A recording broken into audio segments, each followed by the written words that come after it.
All right, here we go into game. Well, I think for official usage games, this is game 3 of the night. Now, unfortunately, we've had to bail off the Azingi train. We're not going to be seeing him. In fact, in this game, we don't have any challengers. That does not mean we're not going to have a quality game. Remember, just a few games ago, we saw the team with 2 challengers get crushed, absolutely crushed, by the team with no challengers at all. So, just because somebody is diamond does not mean that they're not as good as a challenger. In fact, rankings in general, or divisions and leagues in general, don't mean as much as some people might want you to think. Now, what's really exciting is we do have a couple unique characters, unique champions in use in this game. Of course, we have a couple not so unique ones. We've got Mundo, we've got Renekton, we've got Nasus, Doge, Jinx, Annie. Those are pretty common characters. However, champions you do not see all the time. We've got a Warwick. That's a little less common. When we saw M5, well, I suppose they're not M5 anymore, are they? Are they? I can't remember. We saw Moscow 5 use Warwick to great success in the Battle of the Atlantic recently, so that could be a part of why we're seeing him. We got a Vayne who's actually less common now than she used to be by a long shot. And my personal favorite part about this is we have a Yasuo, and Vayne will survive. Actually, I was about to say, and Vayne dies. But no, Vayne lives. A really good barrier. Vayne was conscious of the fact that barrier actually lasts an incredibly short duration. And if you use it too early in an ignite, you'll die anyway to the ignite. You have to use it as late, absolutely late as possible when it comes to ignite, or else you'll probably just die once it wears off. Because barrier does not last very long. That's one of the biggest learning curves with barrier that you see people at lower levels of play struggle with, is they pop their barrier far too early. Now, I can't see the cooldown on Yasuo's E. Maybe he is trying to dash to Nidalee as often as possible. But hopefully that is the case from the perspective of the Yasuo player, because Yasuo's E actually does a lot of damage in the early game once you build it up. It's really easy to underrate, but it's actually really, really strong. It's a great point for harassment early on. It's wonderful for harass damage, and it's really good for lane pushing too, because again, it does a lot of damage. You can hit every minion with it fairly quickly. The cooldown is only 0.5 seconds at rank 1, so you can get that going pretty quick. Now, Nidalee, not very good at pushing the lane in the early levels. You would expect to lose quite a lot here in the CS. She's actually keeping even right now, so that is very good. That's very well played by her. Now, poor Vayne getting pushed in the turret, not doing that great at last hitting. She's down 6 CS so far, but we'll see. It could continue to scale in a bad direction for her. Vayne Annie probably not as powerful as Jinx Thresh until level 6. But even then, that really could go either way. It really could. The Jinx ultimate could turn around a losing fight against Vayne, or could get dodged and Vayne could turn around a losing fight against Jinx. There's just too much damage and too much burst in that comp that it could go in any direction. Now, Yarn is probably going to die here. Yes. Just barely. That auto attack from Noisha just barely gets off, but it does, so Yarn goes down. And this is now going to be a tremendously difficult lane for Jinx. For Vayne. Before, she stood a pretty good chance of accomplishing a lot in her lane as far as controlling it. Once they turn level 6, the Annie Vayne all in, super powerful and probably a little stronger than the Jinx Thresh all in, but now that they're going to be behind on their hitting 6, it's looking less probable. Vayne is going to be down nearly double the CS, only coming into lane though now. She'll pick that up soon. Probably not all, but she will get some of that back soon.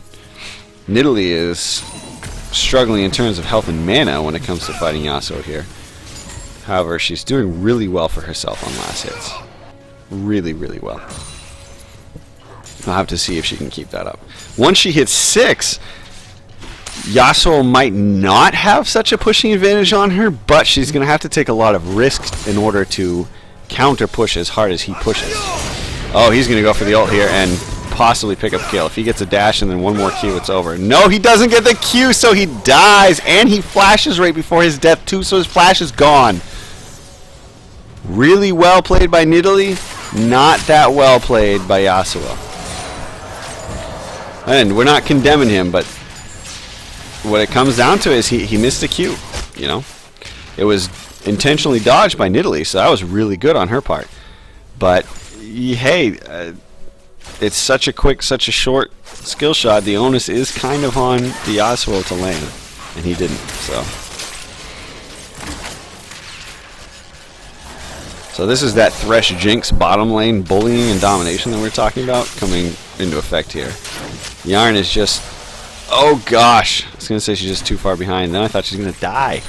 She doesn't. Super low, has to go back again. This is going to be a level 4 Vayne to, well, could be level 6 by the time Vayne comes back. We'll have to see. Vayne's still sticking around. That seems like a really bad idea. Exceptionally bad idea, since both Thresh and Jinx have flash. Appear the reason she might be sticking around is because she still has barrier, but gads, that's, man, I don't know, that's too risky. You know who else has barrier? Jinx.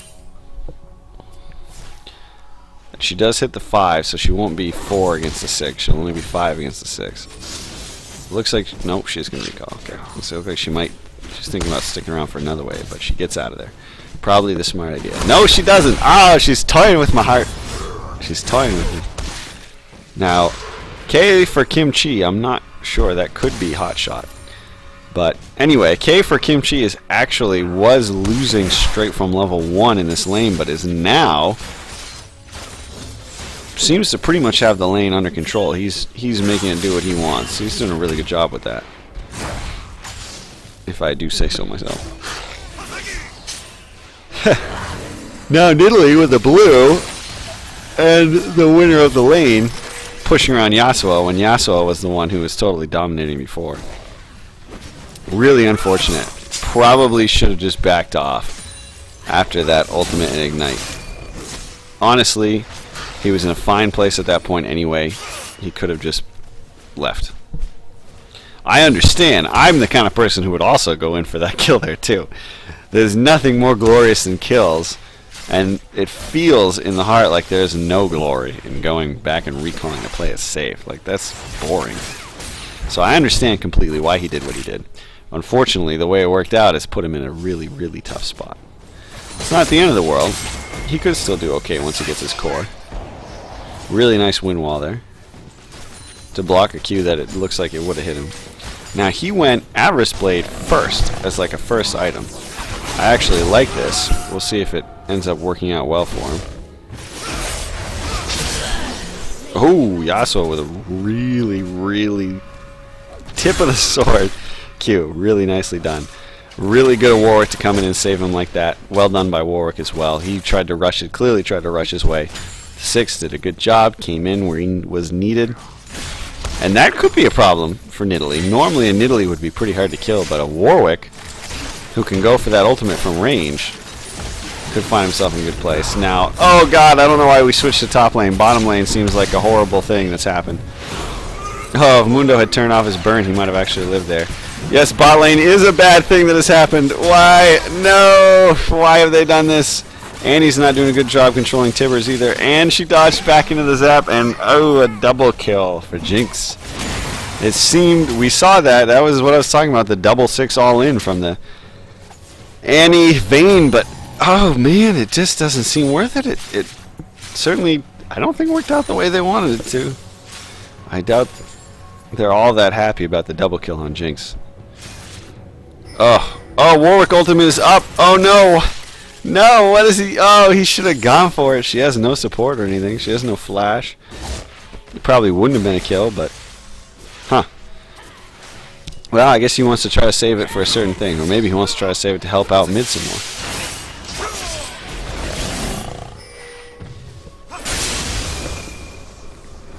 Yasuo playing his dancing games. That Yasuo. Always darting around like a goose. Now, here, he should still win this trade. Yeah, okay.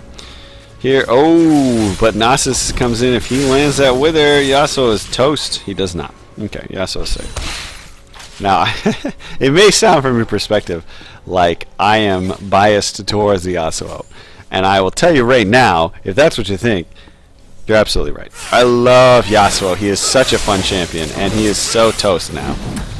Good choice on the flash. He kind of needed to do that. Might want to watch for Nidalee Spear to go for the wind wall. If he does have Ignite up again, he could go for a kill very soon on Nidalee. But he has to make sure he has a static shiv proc up. He really should make sure his shield is up. And it's still going to be difficult. Big roam bottom lane as the Annie Vayne is trying again. Oh, and they have the Warwick back up. So now it's a 3v3, but there's much more damage, much more consistent damage, and good damage output on Blue. So I think we're going to see Blue turn this around and do some really good stuff. Now Nasus does manage to flash to safety because which is good for him. He was about to take a ride on the pain train if he did not have flash up. It looks like they're still thinking about giving him a ticket. So top lane, go figure, just an island. Oh, all 4 people in bottom lane. Well, we don't care. We're top lane. They don't have anything to do with us. I don't even know those guys. I don't even know them. That's top lane's doing it right now. Oh gosh, which is why a lot of people who love top lane love top lane. To say this is why the people who love top lane are really in love with that role, because it is more of like that farm fest. That's why it became kind of a glorified role for a while. I mean, pretty much every role has had its time to shine, but I think top role had a really long time as the glory lane because, generally speaking, it's a prolonged 1v1. To be the best top laner, I'd say the 2 roles that are most highly coveted of being the best at are best top laner and best AD carry. Oh, see, Yasuo is now winning this fight real hard. Yeah, doesn't even need the ultimate, and he knows it. This is why I said like maybe once Yasuo gets his core items, he'll be back into it, because Static Shiv is just such a quality item on Yasuo. It's so powerful on him. Oh, the 2 turret hits is unfortunate. Now he can't dive the Nasus, but it's just such good, consistent. Oh, never mind. He can dive the Nasus anyway. Oh, but he's good wind wall, but Jinx don't care. Let's see if this ends up working out for them. If Mundo can hit a cleaver, maybe they can. They can dive. They definitely can dive.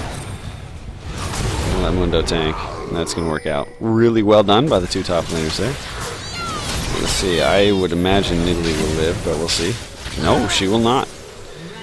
Oh man, Nidalee's now 1-4.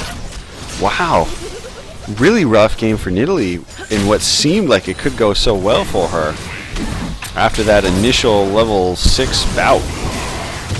Yeah, I was gonna say, I think Blue's still gonna be okay with this. Oh, just kidding. Annie's toast. Goodbye.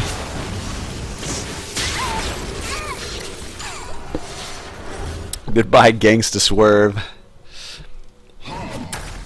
Some days the swerve is hard. Some days the swerve leaves you behind. Now, let's take a look at Warwick here. Warwick, a champion that fell out of favor for a very specific reason. He didn't seem that effective at helping control a game. So let's check out his items. And you wouldn't actually think that he is controlling the game, but he has 5 assists. He has more assists than anyone else in the game. He's tied for most assists with Annie. I did not realize Annie has 5 assists. Coincidentally, on the 5 kills that Vayne has. That's an odd thing, don't you think? Yasuo is just going to look to die at this if he has the opportunity. This is real dangerous for Nidalee. Oh, actually would have worked out in her favor had he gone for it, I think, because of all the collapsing that was going on. But it was still a dangerous thing. We now have 5 people coming mid, and Gangsta Swerve about to get swerved on again, yo. Damn. Pimpin' ain't that easy. 5-man converge from Red Mundo is still nowhere to be found. This dragon is most definitely going to be res. There's no one who can possibly steal it. Could have been Yasuo ult on 2. Oh, great Yasuo wind wall to stop the death sentence from Thresh. Fantastic. Really well timed. Oh. Oh, there it is! The 2-man Yasuo ult on 2 of the most important targets, followed up by an anti-stun as the damage is going out. Renekton's in the middle, all ulted up. Red team's retreating, but they've done a tremendous amount of damage to blue. If they can just get somebody into the back line, they can pick up so many kills. Stun Topless tries to go in, but gets taken out for it. Yarn is still in the front line. Yarn's still going on in the fight. He's looking for the dive. He could get killed by the turret. They're doing an unbelievable job of swapping the turret aggro, and somehow, look at the blue team. Look at their health. That's unbelievable. Oh my god, I cannot believe none of them died. I can't fathom that tower aggro swapping was truly intentional for a team that has no real good means of instant communication. Yet somehow they managed to perfectly swap the aggro around so that all of them came within 1 hit of dying. But no one actually went down. That was incredible. Ah, yes. Yes, this is why we watch League games, ladies and gentlemen, to see plays like those. Dear Lord, that was incredible. This is when I wish I could do the thing that they do in LCS where we go back and watch the fight in slow-mo. But I just don't have the capability of doing that right now. So instead, we'll stay with the current times. Blue is going to get a totally uncontested, totally unknown Baron. Red's not even going to realize it's gone. Looks like Nasus might be coming in to try to ward now.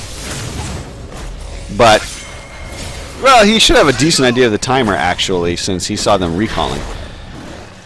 But there's nothing Red could do about that Baron. And interestingly enough, after a really, really epically amazing fight execution by Blue, and a Baron, and they're up a tower, and they're up kills, that only nets out to 3,000 gold, which really is not that much. It's on the way to being a lot. 5,000 gold, say, by 20 minutes would be a pretty hefty chunk. But 3,000 is actually a manageable difference. It's interesting how that gold is spread out, however. It's almost all on Jinx, which is nice. But they do need a front line. But they have an innate front line. Sure, Renekton and Nasus are not tremendously built as far as defenses are concerned, but they both have ultimates that help them out a lot in that regard. They both have frontline bruiser-oriented ultimates. And that's what the 1-5 Nidalee is going to need desperately right now.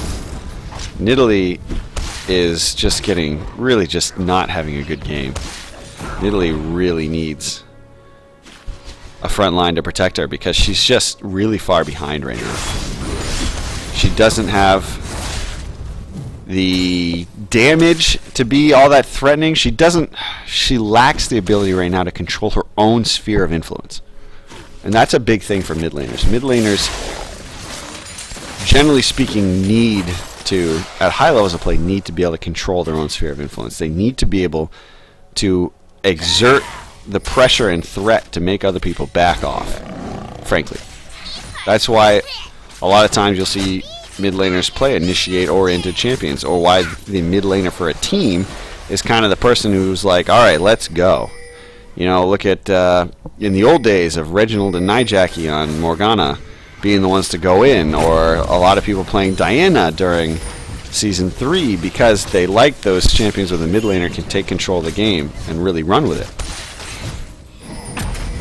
You know, that's why mid laners are considered so important, and why Reginald decided to just pick up Bjergsen and coach/manage the TSM team, because he said, I have an opportunity to pick up a mid laner that I think is even stronger than me, and that only means good things for my team. Oh! Whew! That's about surely the maximum distance that spear could have traveled before it disappeared. And hit Yarn there. Yarn nearly back to full already. Oh, a flash initiate here by Annie. Nearly, oh, it does in fact take out the Jinx. Jinx is down. Nasus is just getting obliterated. A great flash, though, is going to keep him alive. Warwick's going to get taken out under the tower. Renekton's going to find his death at the hands of Yasuo. You see Nidalee hopping around to get away from Mundo. Yasuo is still dashing in. He's under the tower, but he's not going to pick up the Nasus. And instead, a great play by Shadow Shift ends up in Yasuo dying to the tower, giving, I think, Nidalee a kill? Nidalee's now 3 and 5, was just 1 and 5 a second ago. Eesh. Actually, and that ends 2 for 2. That ends even, I believe. The gold continues. Oh, before I say that, though, Nidalee getting chunked down pretty hard by Vayne. Oh, Vayne does a great job of dodging. Oh, my lord. Vayne does not only a great job of dodging the Jinx ult, but then takes down Nidalee. Let's see. Just used barrier to survive it, so... A misjudge by Nidalee, thinking the barrier was down or simply forgetting about its existence. I'm not sure which. It could have been either. Red actually doing a really good job in the past 2 minutes of making the most of the situation they find themselves in, but they're starting to cascade downhill. That gold difference is just getting larger and larger and larger. Not super quickly, but it's slowly creeping up on them. Now we're at 5.3k gold, whereas before we were at 3. Looks like Mundo will die here, which is a really good thing, but... Ooh! And Yasuo... That's a really hard A. Let's calm down that A a little bit, shall we? Yasuo could have died there if Jinx had just sidestepped the whirlwind instead of trying to run away from it fully. Doesn't matter. Shadow Shift comes in and makes the play. Down goes Yasuo. Now, red team looks like the one who's looking for Dragon, which is... No! I was going to say, which is a really good idea, but... Blue team takes it. Even better idea. Blue team seeing an opportunity and grabbing it. There's words cannot express how important that is in League of Legends. Grabbing an opportunity when you have it. If you hesitate too long, you can throw away a good situation. Now Warwick, ridiculously tanky right now. Not only has he built really not that many tank items. I guess that's mostly just actually his regeneration. His passive regeneration, his Q regeneration, and the regeneration from a Blade of the Ruined King. Able to actually regenerate tank. That's an old term that really never got off the ground. Able to regen tank a lot of that damage. And the first time I heard that term was back in the day on the release of the Xin Zhao Champion Spotlight. Release Xin Zhao, by the way. You want to have a nightmare. Wow.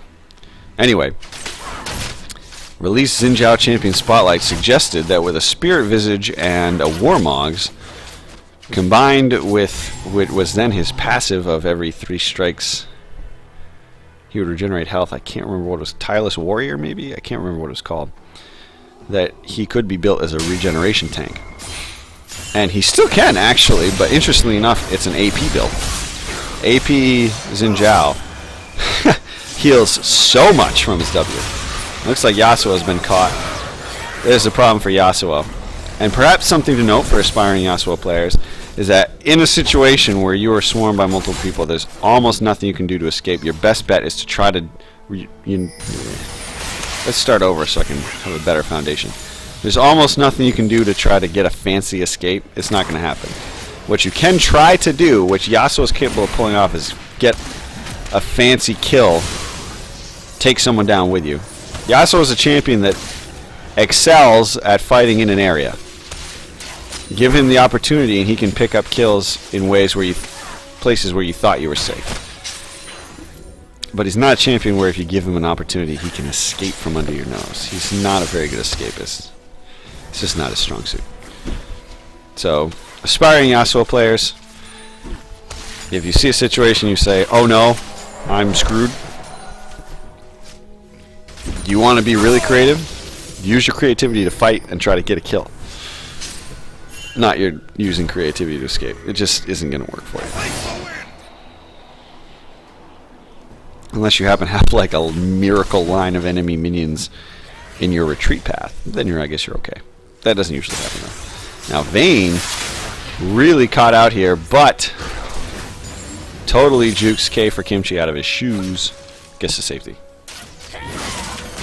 I think that must have been a situation where K for Kimchi said, aha, most players would go mid. This player will know that I'm thinking they'll go mid and thus go to the side, but then didn't go to the side.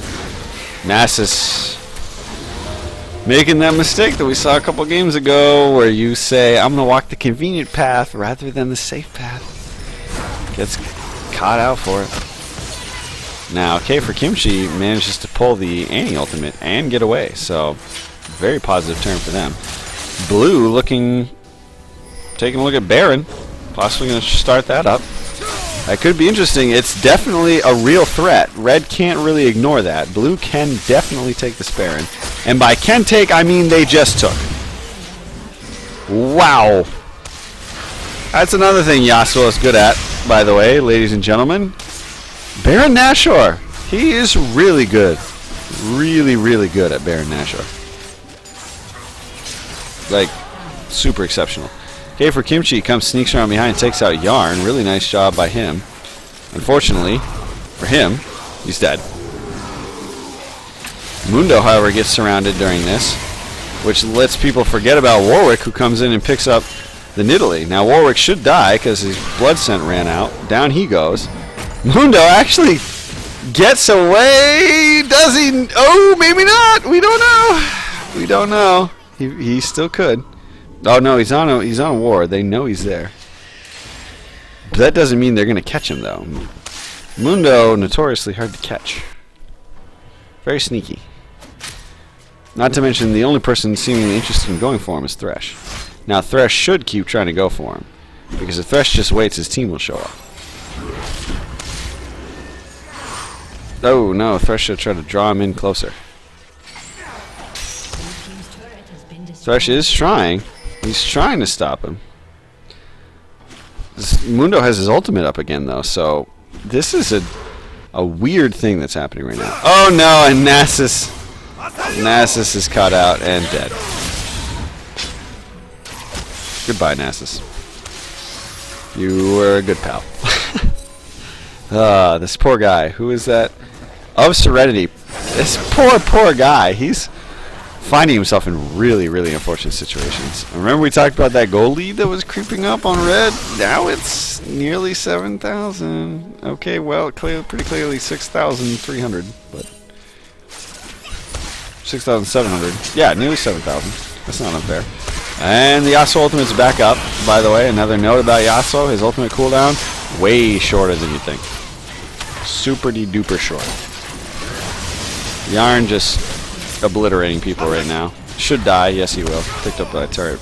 But 2 lost for Blue, and one of them is their main tank. So really bad situation for Blue here. They're definitely going to lose the inhibitor. They probably will not lose any other towers. But I don't think they'll really recover anything for this though. They're going to hook in Mundo, but are they really going to kill Mundo? Probably not. Oh man, Yasuo ults back up again. Jinx is not forcing Yasuo, but turns at the last second and now picks up a triple kill. Is it enough, though? Is it going to be enough? Does Blue see a way that they can come back? They are now 6,500 gold behind. Dragon will help. If they can pick up Dragon, that will help a lot. We'll have to see just how much it does help. They were 6,400. What are they going to be after Dragon? Takes away a whole 1,000, basically. So now they're only 5,200. Helps. Every little bit helps. There's no doubt.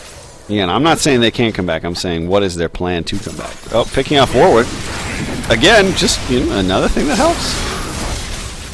Do they need it on Jinx? They kind of need it on Jinx. But not gonna happen. Holy cow! Oh no. And Nidalee gets picked off during that too.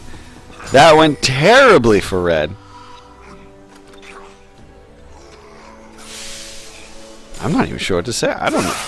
I'm amazed that happened. Frankly. What looked like a free catch turns into a dead Jinx because everyone is afraid to steal the kill from her because they think they need the gold on her more than anyone, which is pretty fair.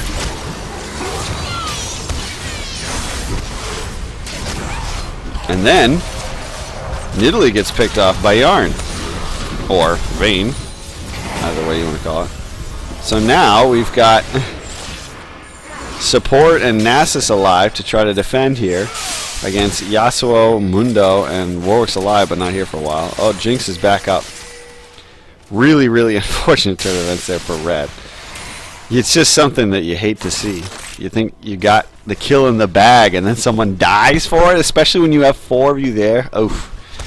Oh, gosh. Brutal, brutal, brutal. Not a good thing. Oh, no. Nidalee could die again. I'm kind of surprised she didn't. Oh, but now, the turnaround. Hello, Thresh. Hello, my Thrashy. Hello, my baby. Hello, my ragtime gal. Quality singer right now. So, stroke the beard and contemplate what comes next. The gold difference? 4,500. Starting to swing a little bit back in Red's favor. They still have a long way to go before this is an even game. But the shining light's looking like Jinx right now. We'll have to see. Is she going to keep up enough damage to keep this going? In her favor is the fact that the only... Well, I said that, and then Warwick completed randomness. I was going to say the only person building damage at all... Or sorry, building tank at all on blue is Mundo, but looks like Warwick now, after picking up the Blade of the Ruined King and the Wit's End. Wit's End, of course, does give a little bit of defense, but certainly not against Vayne. Now that he's completed those items, which are giving him a lot of attack speed and a lot of damage output, now he's picked up a Randuin's. Very good pickup on his part. Really, really smart item to get. He still should get another armor item. We'll have to see what he's going to turn that Ruby Crystal into. He might sell it and pick up something better. He could go for Guardian Angel. He could go for Sunfire. It's a very good Warwick item. He could go straight up Thornmail and say, "Get out my face, Jinx." We don't know. But Jinx is definitely the saving grace right now for the red team. And possibly Renekton. Renekton's been doing really good damage onto Vayne. He has been going for her with all that he has, and his damage output has been phenomenal. He's been a huge threat to her so far. If he picked up a Thornmail, then Vayne would really be in trouble. Now, oh, that's a mistake. That's... Ladies and gentlemen, as a Nidalee, do not get in the face of Yasuo, ever. Just don't do it. That is not a good choice. You will die for that. Blue team has not picked up Nashor, which means K for Kimchi is going to be able to pick up... I was going to say he's going to be able to get... It wasn't K for Kimchi. I thought K for Kimchi was going to be picked up by Yasuo because of that Baron extra damage and that Baron regen. But the Wither coming at the last second, keeping him alive. He does pick up the Thornmail, like I just discussed. And in a 4-for-4, they're going to be able to hold the base. They will lose the inhibitor. Not the end of the world. One inhibitor does not spell the end of the game like it used to. If they lose another turret, that would be a little unfortunate. Looks like blue is going to back up. Maybe they don't feel like going for that turret. They would have had to face tank it, but they have a couple of champions who have pretty good health and armor. Wouldn't be much of an issue, but they're just going to back up. Too much risk. They just want to go back and buy. And that's fine. Possibly Warwick and Vayne setting up a death push here. They'll back out of that plan. That would have not gone well for them. I think they knew that too. They were just checking to see if, on the off chance, a miracle happened and one person showed up solo. Nidalee still struggling in this game. 10 deaths. That's the most of any player on either team. Luckily for her, Yasuo, 9 deaths. He's not doing a good job of staying alive either. So, Red not getting that punished that badly for the deaths of Nidalee. Now, this isn't a dump on Nidalee. Nidalee's play has actually been pretty good. The whole Yasuo 1v1 that she had, she played very well up until that one teensy mistake that she immediately tried to back out of. But the problem with Yasuo is all he needs is a split second. All he needs is one Q, and the whole battle can turn. So now we finally have a lull in the combat. Try to regain our bearings here. Super minions pushing down mid against red.